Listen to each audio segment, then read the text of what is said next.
Halo, selamat datang di channel obrolan manajemen dan bisnis. Kali ini kita akan membahas dengan topik teknik menyusun kurikulum vitae yang impresif.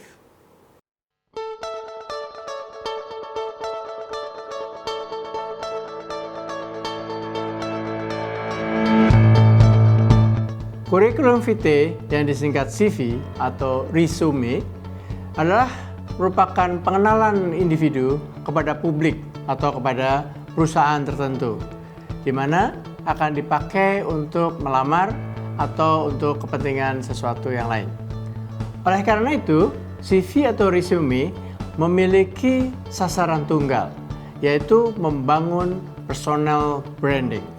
Bagi seorang yang telah banyak pengalaman kerjanya, maka dalam membangun personal branding akan banyak materi yang dapat diekspos.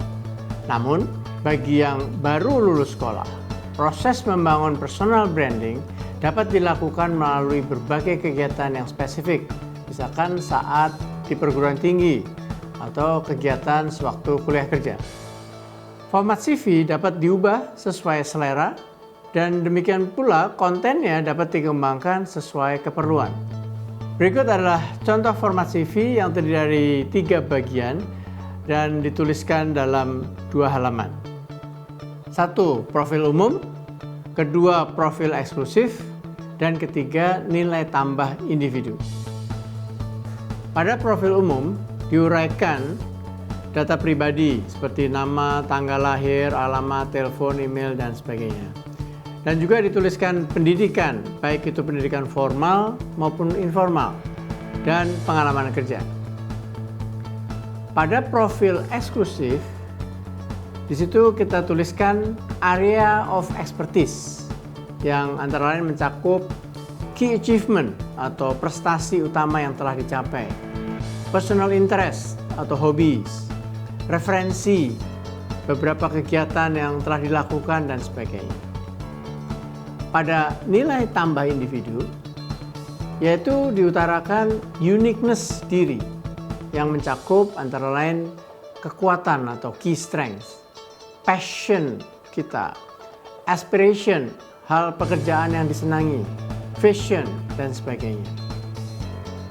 Pada dasarnya, metode penulisan CV pada ketiga bagian tersebut adalah untuk dapat menguraikan beberapa hal berikut ini. Personal branding yang ingin dibangun, hal yang membuat Anda dikenal atau menjadi impresif bagi orang lain, membangun image atau persepsi positif, prestasi besar yang telah dan ingin dicapai, kepribadian dan karakter diri. Maka sistematika penyusunan CV disusun secara bertahap, yaitu membangun awareness, membangun kredibilitas, dan membangun reputasi dalam bidang kerja yang diminati.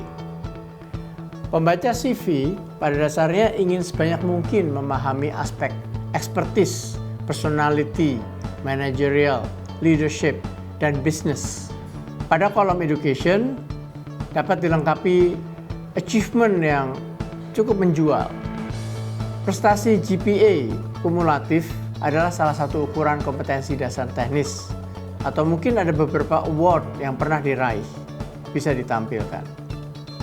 Akan menjadi sangat baik bila dapat diperkuat dengan beberapa testimoni individu singkat. Sedangkan testimoni yang lebih lengkap bisa diuraikan pada sosial media. Demikian pula untuk aspek leadership perlu dijabarkan dengan lebih spesifik, didukung oleh testimoni saat di perguruan tinggi, saat kuliah kerja, atau di tempat kerja. Saat kuliah kerja atau pada pekerjaan sebelumnya, dapat dituliskan kontribusi individu yang spesifik dan impresif. Lesson learn yang spesifik atau keahlian yang dikembangkan saat internship terkait aspek teknis, managerial, leadership, dan bisnis. Dalam memuat foto diri, harus dapat memberikan efek yang kuat atas personality diri dan mencerminkan spesifik karakter, misalkan senyum, sorot mata, dan gesture yang impresif. Pada masa sekarang, proses membangun branding dapat dengan lebih mudah dilakukan melalui berbagai media sosial.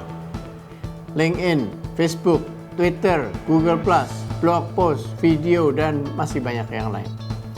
Maka, uraian pada CV yang disusun dalam 2 atau 3 lembar harus dapat menarik minat pembacanya untuk kemudian menelusuri lebih dalam pada media sosial.